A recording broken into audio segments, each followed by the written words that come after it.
ત્રીજા ચરણમાં લોકસભાની ચૂંટણીને હવે ગણતરીના જ દિવસો બાકી રહ્યા છે, જેને લઈને રાજ્યમાં ઉમેદવારી નોંધાવવાની આજે છેલ્લી તારીખ છે। ગઈકાલે કેટલીક બેઠકો પર ભાજપ કોંગ્રેસના ઉમેદવારોએ ફોર્મ ભર્યા હતા। લોકસભાની ચૂંટણીને હવે ગણતરીના જ દિવસ બાકી રહ્યા છે, જેને લઈને રાજ્યમાં ઉમેદવારી નોંધાવવાની આજે છેલ્લી તારીખ છે। ત્યારે નવસારી લોકસભા બેઠકમાં સી.આર. પાટીલ ગતરોજ ફોર્મ ભરવાના હતા, પણ વિજય મુહૂર્ત ચૂકી ગયા હતા। આજે નવસારી લોકસભા બેઠકના ઉમેદવાર સી.આર. પાટીલે અભિજીત મુહૂર્તમાં પોતાનું નામાંકન રજૂ કરેલ છે। લોકસભાની ચૂંટણીને હવે ગણતરીના જ દિવસ બાકી રહ્યા છે, જેને લઈને રાજ્યમાં ઉમેદવારી નોંધાવવાની આજે છેલ્લી તારીખ છે। ત્યારે નવસારી લોકસભા બેઠકમાં સી.આર. પાટીલ ગતરોજ ફોર્મ ભરવાના હતા, પણ વિજય મુહૂર્ત ચૂકી ગયા હતા। આજે નવસારી લોકસભા બેઠકના ઉમેદવાર સી.આર. પાટીલે અભિજીત મુહૂર્તમાં પોતાનું નામાંકન રજૂ કરેલ છે।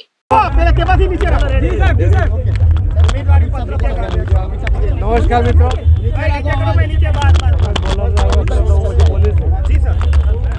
નમસ્કાર મિત્રો, આજે 25 નવસારી લોકસભામાં ચોથી વાર ઉમેદવારી પત્રક ભરવા માટે મને આદરણીય પ્રધાનમંત્રી શ્રી નરેન્દ્રભાઈ મોદી સાહેબના નેતૃત્વમાં અને શ્રી અમિતભાઈ શાહ સાહેબના માર્ગદર્શનથી પાર્ટીના રાષ્ટ્રીય અધ્યક્ષ શ્રી જે.પી. નડ્ડાજી અને પાર્લામેન્ટરી બોર્ડે જે મને ફરીથી ઇલેક્શન લડવા માટેની તક આપી છે, એના માટે હું એ સૌનો ખૂબ ખૂબ આભાર માનું છું।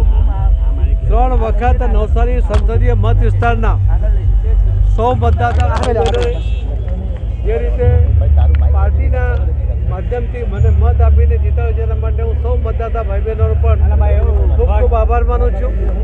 ભારતીય જનતા પાર્ટીના સૌ કાર્યકર્તાઓ અને આગેવાનો એમણે પણ જે સખત મહેનત કરીને ભાઈ બહેનો સાથે એમણે સંપર્ક જાળવી રાખ્યો છે, જે ભારતીય જનતા પાર્ટીને નવસારી બેઠક પર જ્વલંત વિજય પ્રાપ્ત થાય છે, એના માટે પણ હાથ જોડીને કાર્યકર્તાઓને આગેવાનોને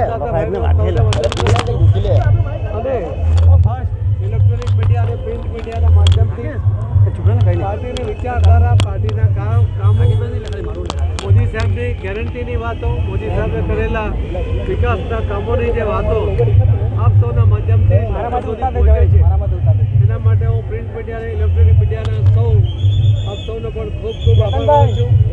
આપ સૌનો આ જ પ્રકારનો પ્રેમ અને સાથ મળતો રહેશે એવી અપેક્ષા પણ કરું છું।